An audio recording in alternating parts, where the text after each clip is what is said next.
którym miałem jeździć na BMC Team Machine R01, był naprawdę przeze mnie bardzo mocno wyczekiwany i właśnie dziś jest ten dzień. Rower, który niesamowicie podoba mi się wizualnie. Naprawdę uważam, że to jest najładniejsza szosa, jaką w życiu widziałem. Jestem w niej zauroczony, ale o tym może za chwilę.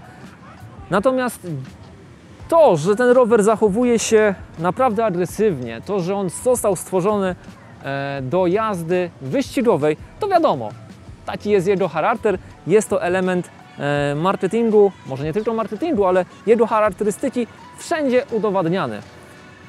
Natomiast poczuć to na własnej skórze jest to zupełnie inny temat.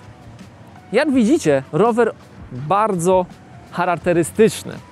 Widać tutaj na każdym etapie, na każdym elemencie, idąc od frontu, zarówno na widelcu, na główce, potem na głównej rurze, na rurze górnej, no i idąc do tyłu na tylnym trójkącie, widać, że ten rower jest stworzony do tego, żeby jeździć szybko na wprost.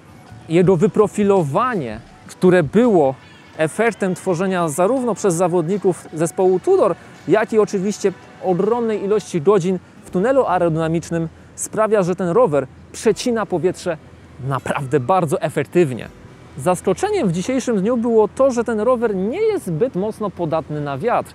Akurat dzisiaj czuć mocne podmuchy, a na trasie, którą robiłem, niestety bardzo krótkiej, ale jednak przejechanej dosyć intensywnie, często wylatywały podmuchy wiatru z bocznych dróg, z przecinek lasu.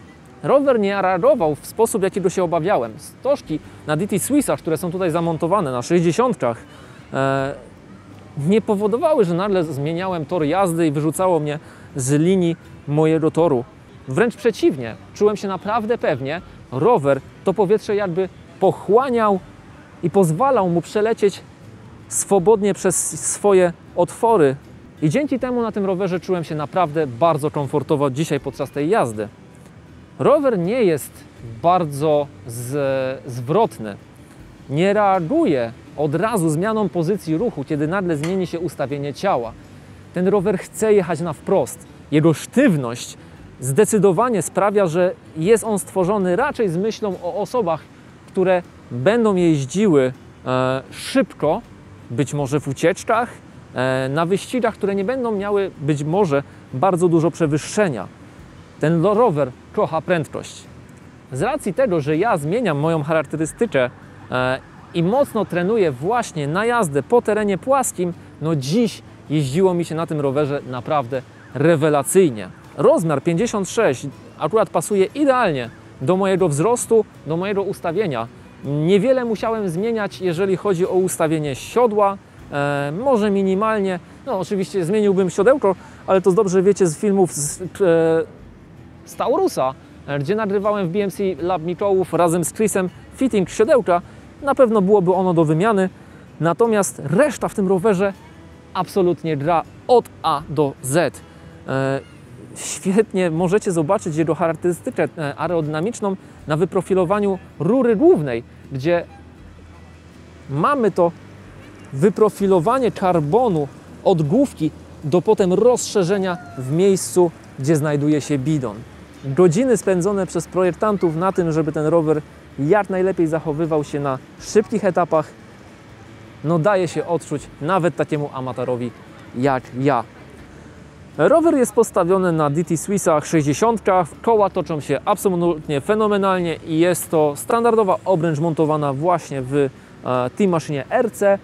Dodatkowo w rowerze mogłem dzisiaj cieszyć się nowym SRAM-em 12-rzędowym, świeżutki, pachnący i działający naprawdę rewelacyjnie, ale o tym napędzie myślę, że jeszcze będziemy mieli okazję nakręcić inny, osobny odcinek. Czy ten rower jest dla wszystkich? Uważam, że absolutnie nie. Jest to rower agresywny, sztywny.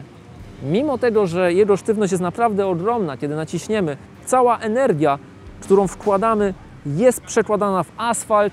Po wjechaniu w jakieś nierówności, a u nas oczywiście można je znaleźć, nie czułem, żeby mój kręgosłup cierpiał, żebym miał kompresję na kręgach. Nic z tych rzeczy. Jednak tak czy siak, pozycja, jaką mamy na tym rowerze podczas jazdy, no jest mocno szosowo agresywna. Jesteśmy pochyleni, bo taki ten rower ma być. On ma być do jazdy wyścigowej. Więc kto tak naprawdę na tym rowerze poczuje się najlepiej? No osoby trenujące mocno, to na pewno. Regularnie startujące w wyścigach, absolutnie tak. No ale też osoby nieregularnie, okazjonalne, startujące na jakichś wyścigach lokalnych czy nielokalnych, świetnie na tym rowerze się będą czuły. Osoby, które na pewno są mobilne, które potrafią swoim ciałem ustawić się w konkretnej pozycji, bo fitting to jedno, natomiast ten rower wymaga od nas pozycji na rowerze, która będzie aerodynamiczna i mocno agresywna. Czy ten rower jest dla mnie? Głęboko wierzę, że kiedyś to marzenie o tym rowerze się spełni, bo po pierwsze szalenie on mi się podoba wizualnie, a dziś utwierdziłem się, że ten rower naprawdę potrafi bardzo szybko jeździć. Więc mam nadzieję, że to nie moje ostatnie spotkanie, że z BMC Lab Mikołów w Taurusie w Mikołowie będziemy mieli okazję jeszcze ten rower przetestować na dłuższym etapie, choćby nawet w jakichś europejskich wysokich górach. A na dziś, moi drodzy, bardzo Wam dziękuję. Ogromne dzięki Taurus Mikołów i oczywiście BMC Lab Mikołów za to, że mogłem dzisiaj ten rower testować i projeździć i opowiedzieć Wam o nim. Jeżeli Wy macie jakieś pytania na temat tego roweru, walcie w komentarzu. Materiału mam nagrane całkiem sporo, więc być może uzupełnię ten odcinek jeszcze dodatkową wrzutką. No bo na co dzień tego roweru jeszcze nie można spotkać w sklepach, jest on niedostępny. Najprawdopodobniej pojawi się dopiero w sprzedaży w przyszłym roku, a na razie możemy go oglądać jedynie w telewizji albo na wyścigach Pro Touru, zarówno kobiecego, jak i męskiego. Na dziś to wszystko, moi drodzy. Ogromne Wam dzięki. No i co? Widzimy się już niedługo. Trzymajcie się. Strzałeczka. Hej!